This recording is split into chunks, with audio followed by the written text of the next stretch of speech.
J'ai eu des réclamations. Et oui, j'ai eu des réclamations parce que la semaine dernière, je vous ai publié une vidéo sur le David de Michel-Ange, une espèce de super beau gosse qui a fait le bonheur de la jante féminine. Et du coup, à juste titre, la jante masculine s'est trouvée lésée et m'a réclamé de faire une vidéo sur une belle nana.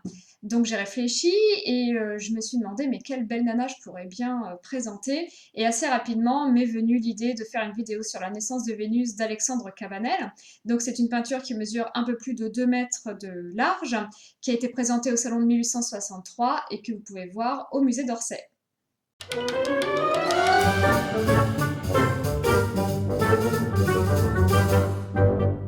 L'œuvre représente donc la naissance de Vénus, donc la naissance d'Aphrodite. Donc je vous rappelle qu'il s'agit de la déesse de la beauté, la déesse de la séduction, la déesse de l'amour. Donc du coup, elle est toujours représentée nue de manière canonique avec cette espèce de longue chevelure blonde. Et on raconte qu'elle est née directement de l'eau.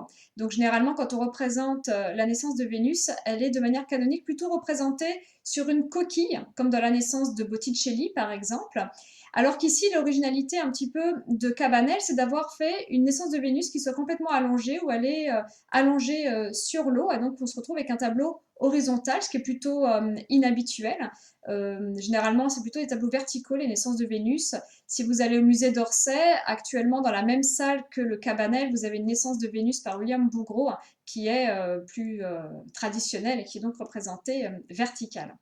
Alors, vous noterez que autour de notre petite Vénus, on a toute une ribambelle de poutilles qui accentue en fait le caractère complètement irréel de la scène, complètement fictif.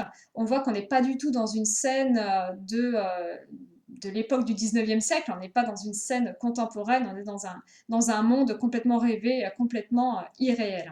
La manière avec laquelle elle est peinte est très académique, tout à fait dans le style officiel qui est prôné par les académiciens, donc de l'Académie des Beaux-Arts au XIXe siècle. Donc elle est très dessinée, on peut voir quasiment le contour du dessin autour du corps. Elle est peinte avec une technique qu'on appelle léchée, c'est-à-dire qu'on ne voit aucun trait de pinceau. C'est complètement lisse, c'est complètement porcelanné, comme si l'œuvre était d'emblée absolument parfaite. Et vous voyez qu'elle a un corps totalement idéalisé, parfait, blanc, avec des petits endroits qui sont un peu plus rosés. Elle n'a pas un poil. Hein. Les poils, c'est non. Hein. C'est pas possible. Hein. Donc les poils, c'est banni. Et vous voyez que pas de poils sous les bras, ni au pubis, ni aux jambes, nulle part. Donc elle est absolument d'une grande perfection à notre jolie Vénus. Alors tout ça doit vous paraître complètement gnangnan et suave, qui plus est mis en valeur avec ses couleurs qui sont un petit peu pastel, une peinture qui est assez claire. Et c'est vrai que ça peut vous paraître un peu kitsch. Alors personnellement, j'adore la peinture académique. Voilà, j'ai pas honte de le dire. J'aime la peinture kitsch comme on l'a ici, mais c'est vrai que ça a été critiqué. Et dès l'époque de Cabanel, hein, ça va être critiqué par une certaine catégorie de gens qui commencent à en avoir marre de la peinture académique, parce que des naissances de Vénus, ben, on va pas en faire ad vitam aeternam.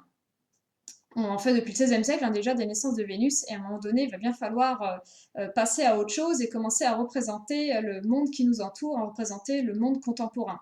Et d'ailleurs, donc, parmi ceux qui vont s'opposer à ce type de peinture un petit peu aseptisée et à la mode, hein, cette période-là, il y a Zola, qui a écrit une phrase qui est assez célèbre concernant cette naissance de Vénus.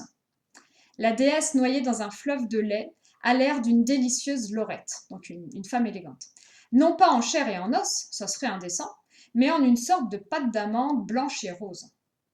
Donc vous voyez, s'il dit euh, non pas en chair et en os, c'est tout simplement pour dire qu'en chair et en os, ça reviendrait à représenter une femme réelle, une vraie femme qu'on a sous les yeux, hein, une femme réaliste, quoi. Or, le réalisme n'est pas ce qui est prôné par l'Académie des Beaux-Arts, et c'est pour ça qu'on se retrouve avec une sorte de femme en pâte d'amande, puisqu'elle est tellement parfaite qu'on a l'impression qu'elle n'évoque plus rien de réaliste.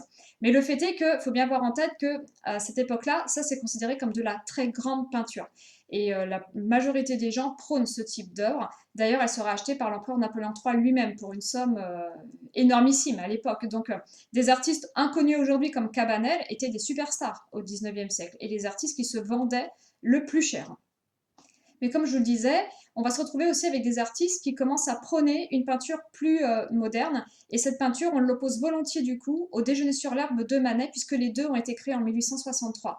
En effet, la naissance de Vénus de Cabanel va devenir la superstar du salon officiel. Et parallèlement, dans ce qu'on va appeler le Salon des Refusés, qui est un salon exceptionnel en 1863, et dont je vous parlerai, je pense, dans une autre vidéo, la superstar, d'un point de vue négatif, hein, bien sûr, va devenir le Déjeuner sur l'herbe de Manet. Et du coup, on oppose ces deux œuvres et on voit tout ce qu'elles ont de différent entre celle qui est complètement aseptisée, parfaite, et au contraire celle de Manet qui représente une femme nue également, au milieu d'hommes du 19e siècle, où donc on est dans une représentation plus moderne.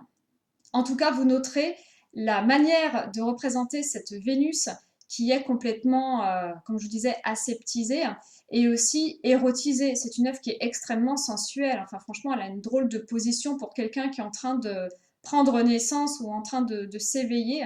Vous voyez qu'elle a presque une posture d'orgasme. Elle a les yeux qui se révulsent, les paupières qui sont mi-closes. Elle nous dévoile son corps dans toute sa splendeur avec ses belles courbes et contre-courbes. Et j'aime bien le détail aussi de l'orteil, mais qui est pas serein, hein. C'est un orteil qui, ploup, il est en train de se lever comme ça, comme si ouais, il se passe quelque chose là dans le corps. Donc vous remarquerez que c'est une œuvre qui est complètement sensuelle et qui finalement permet aux gens bien de ce monde de pouvoir se rincer l'œil sans scrupule devant des œuvres comme celle-ci. C'est finalement d'une certaine hypocrisie, hein, on peut le dire, hein, ces œuvres du 19e. Mais tant que c'est Vénus, ça va, hein, on a le droit de se rincer l'œil. Si c'était une femme contemporaine, là, c'est hors de question. Mais tant que c'est Vénus, c'est bon, on peut y aller. Donc j'espère que la jante masculine aura pu quand même se faire plaisir devant cette très belle œuvre de la naissance de Vénus de Cabanel. Pensez à liker, laisser un petit commentaire, à vous abonner à ma chaîne et je vous dis à la prochaine!